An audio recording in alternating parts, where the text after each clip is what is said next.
आप सभी को जय मसीह की। खुदावन यसु में आप सभी को सलाम, greetings to you in Jesus mighty name. मेरे भाइयों, मेरी बहनों, परमेश्वर आपसे प्रेम करते हैं और कभी ना भूलें कि उसने अपना प्यार अपने बेटे के द्वारा, अपने पुत्र के द्वारा हम पे प्रकट किया है। जब यीशु मसीह उस क्रूस पे मर रहे थे, तब वो केवल मर नहीं रहे थे, लेकिन वो बता रहे थे कि देखो मैंने तुमसे कैसा प्रेम किया कि मैंने तुम्हें पाने के लिए अपने आप को भी दे दिया।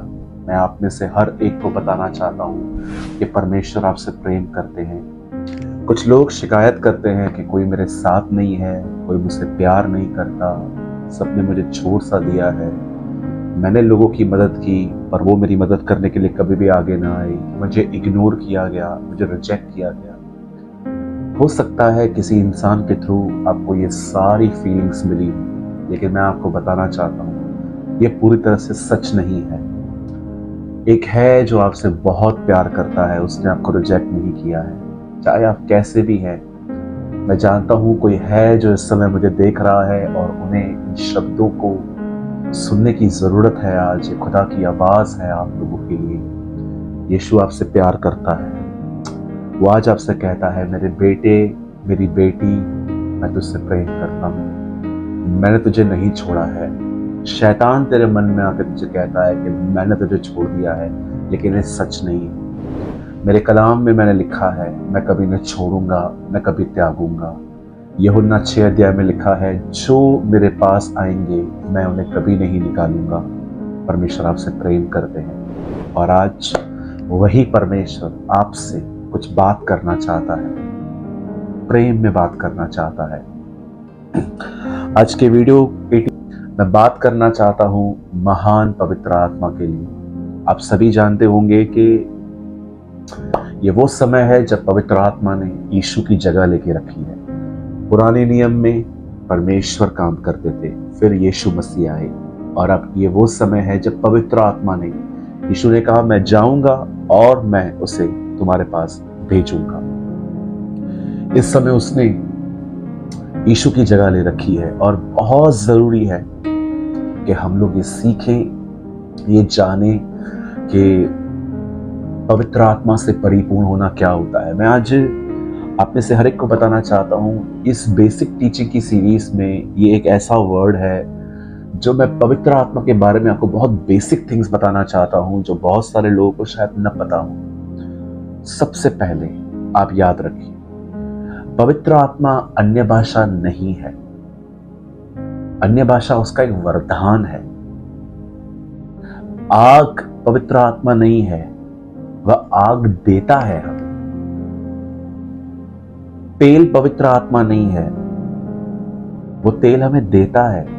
ये उसके खूबसूरत चरित्र की पहचान है। पर वो है कौन?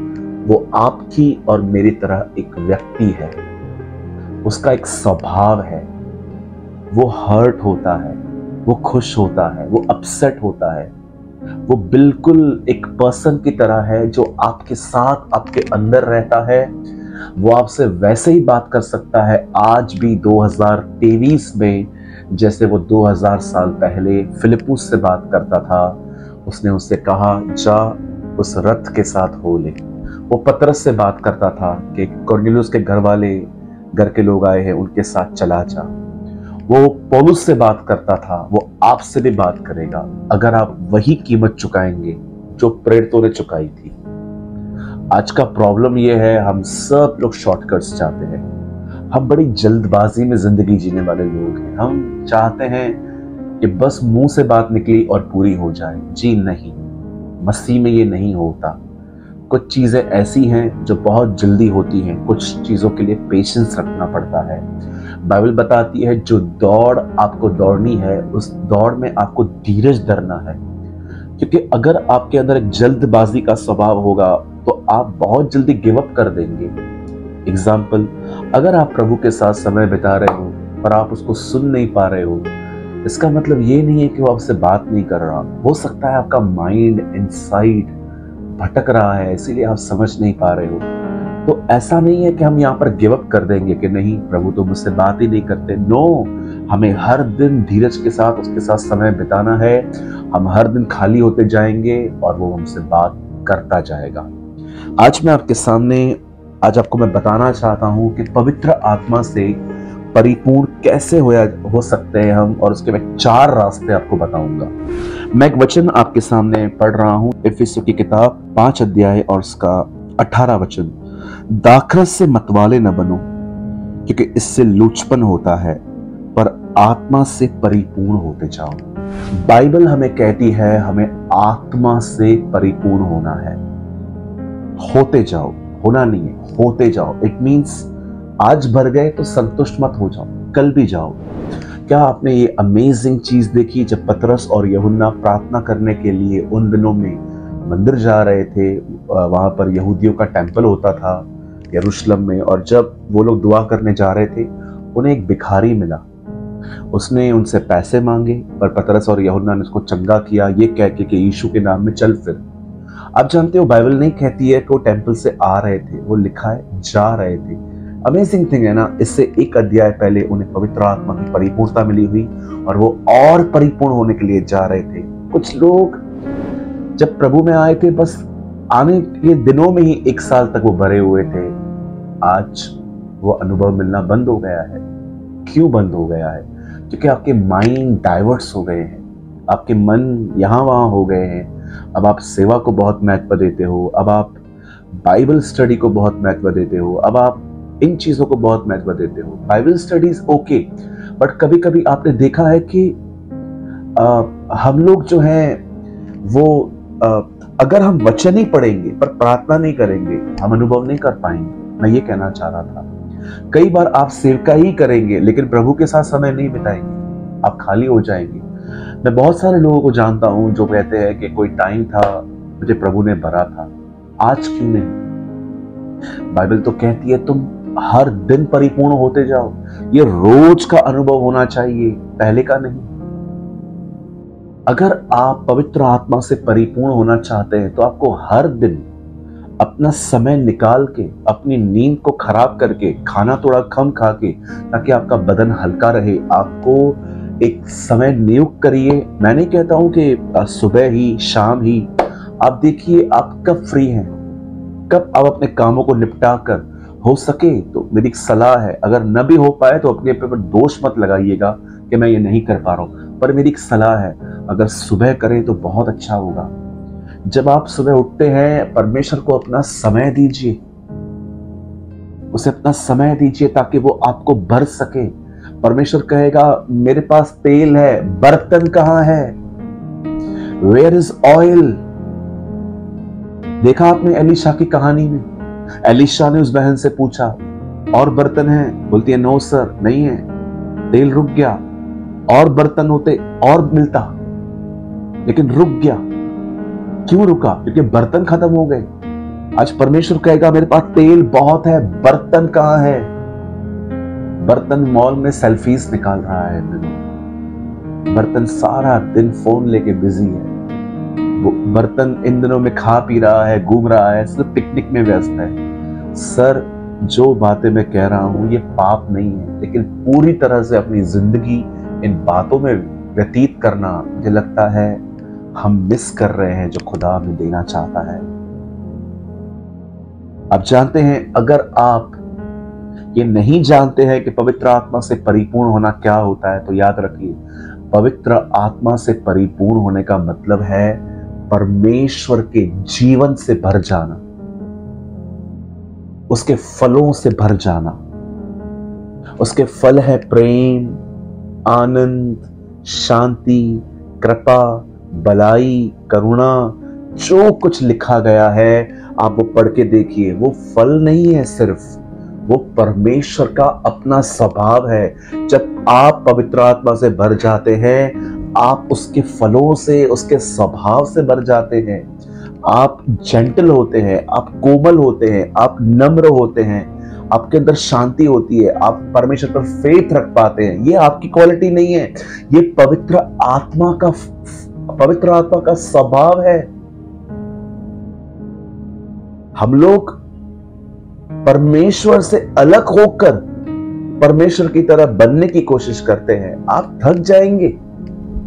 आप थक जाएंगे। आपको परमेश्वर से अलग होकर प्रभु की तरह नहीं बनना है। आपको प्रतिदिन, अब जो मैं बताऊंगा, ये करना है। इससे आप फलवंत होंगे। इसके अंदर आपके अंदर फल आएंगे। पहला काम जो आपको करना चाहिए आत्मा से परिपूर्ण होने के लिए, वो है प्रतिदिन वचन को अपने लिए पढ़ना। व्हाट्सएप पे स्टेटस बाद में डालेंगे, फेसबुक पे बाद में डालेंगे, प्रीचिंग बाद में करेंगे। पहले खुदा मुझसे बात कर, मेरे जीवन के बारे में बात कर। मुझे बता मुझे कहां करेक्शन करनी है। अगर मैं कहां डिस्करेज हूं तो मुझे इंकरेज कर। अगर मैं किसी गलत जगह पे जा रहा हूं जहां आप नहीं चाहते हैं, मेरे रास्तों को बंद कर और मुझे इंस्ट्रक्ट कर कि मैं अब कहां जाऊं। सबसे पहले बाइबल को अपने लिए पढ़ा जाता है। बहुत लोग बाइबल खोलते हैं और कुछ मिलता है तो उनको लगता है ये मुझे प्रचार करने के लिए मिला है। सर, पहले आपके लिए मिला है वो। यीशु ने नहीं कहा मैं तुम्हारे पड़ोसी से कहता हूं, वो हमेशा कहता था मैं तुमसे कहता हूं। सबसे पहले वचन को पढ़े। ये पवित्र आत्मा से भरने का पहला एक अमेजिंग वे है। दूसरा, आपको प्रतिदिन प्रार्थना करनी है। प्रार्थना शब्द बहुत लोगों को हैवी कर देता है, मुझसे नहीं होती है। आसान भाषा में प्रभु से बात करिए। प्रभु को बताइए आप कहां कमजोर हैं। प्रभु ने जो आपके लिए किया है उसको याद कर करके धन्यवाद दें। प्रभु से कहिए पवित्र आत्मा से मुझे भरे। परमेश्वर से बात करिए। आपको रिलीजियस वे में नहीं जाना है कि कोई दूसरा कैसे प्रार्थना करता है उसका लेके प्रार्थना करूं। नो, जो कुछ आपके अंदर है वो खुदा को बताइए। ये आत्मा से परिपूर्ण होने का दूसरा रास्ता है। तीसरा, परमेश्वर की आराधना करिए गीतों के द्वारा भी। हम जानते हैं आराधना सिर्फ गीतों में नहीं है, जो उसके साथ चलते हैं वो आराधक हैं, लेकिन गीत भी आराधना का एक पार्ट है। आप उसे इग्नोर नहीं कर सकते। और हर तरह के गीत को मत गाइए। कुछ गीतों को देखिए जिसमें जीसस लिफ्ट नहीं होता है, सिर्फ म्यूजिक लिफ्ट होती है। आजकल आप देखते रहेंगे वर्शिप के नाम पे परफॉर्मेंस बहुत हो रहा है। मैं नहीं कहता हूं ये सब है, पर आज इनकी जो गिनती है वो बहुत ज्यादा में आ रही है। कुछ ही लोग हैं जो आराधना करते हैं, परमेश्वर से प्रेम करते हैं, वो आपको खुदा के साथ जोड़ते हैं। मोस्ट ऑफ लोगों को देखिए, आपको ऐसा लगेगा वर्शिप से पहले सीधा पार्लर से यहां पर आ गए हैं। Yes, this is true. आप में से कुछ लोगों को बुरा लगता होगा, लगना भी चाहिए। सत्य आजाद बात में करता है, पहले वो हर्ट करता है। आप देखिए, मैं खिलाफ नहीं हूं ऐसी वर्शिप के, लेकिन मुझे लगता है परफॉर्मेंस से ज्यादा हमें हर वो गीत जो हम गाने वाले हैं वो हमें प्रभु की उपस्थिति में बैठ के गाना चाहिए। पहले मैंने खुदा से एक बार कहा था, खुदा मैं तब तक स्टेज पे वो गीत नहीं गाऊंगा जब तक मैंने तेरे साथ कमरे में बैठ के तेरे लिए नहीं गाया। आज आप देखते रहेंगे बहुत जगहों पे म्यूजिक लिफ्ट हो रही है, गीत नहीं। और लोग कई बार जब हम आराधना सुनते हैं, आप देखिए, आप गीत के पीछे नहीं जाते हो, वो जो म्यूजिक होती है वो आपको अच्छा फील करवाती है इमोशंस में। ऐसे गीतों को सुनिए जिन गीतों में परमेश्वर का प्रेम हो, उसके उपकारों को याद करना हो। वो याद करवाए कि हमारी औलादों पर, हमारी पीढ़ियों पर वो कैसी दया करता आया है। जितना हो सके ऐसे गीतों को गाइए जिनका वास्ता सीधा खुदा से हो। वो आपको परमेश्वर की याद करवाए, उसकी मौत की, उसके उपकारों की, उसे आपके साथ जो व्यवहार किया है। ऐसे गीतों को लेकर प्रभु की आराधना करिए। ये तीसरा रास्ता है पवित्र आत्मा से भरने का। और चौथा, आखिरी, उपवास, फास्टिंग। 2023 में खाने का प्रेम इतना बढ़ चुका है कि आप सोच नहीं सकते। हमारे टाउन में, आपके टाउन में आप देखिए, आप जिस लोकेशन में रहते हैं, पहले हार्डली 4-5 रेस्टोरेंट होते थे। आज तो हमारे घर के नीचे रेस्टोरेंट, आगे बढ़ो रेस्टोरेंट। आप देखो इन दिनों में खाने का जो बिजनेस है वो कितना ग्रो कर रहा है, क्योंकि लोग जानते हैं पब्लिक के माइंड को कि खाने के लिए कोई भी क्रेजी है आजकल। यीशु ने भी कहा कि अंत के दिन नोहा के दिन होंगे। मेरे भाइयों बहनों, इन दिनों में खाना कम खाइए। अधिक खाना आपकी प्रेयर लाइफ को खत्म कर देगा, लेजी कर देगा, आपको बहुत सोने का मन करेगा। हम एवरी थर्सडे फास्टिंग करते हैं चर्च के अंदर, जूम पे मिलते हैं और हम परमेश्वर की आराधना करते हैं, प्रार्थना करते हैं, उससे उसके वचन को सीखते हैं। मैंने 4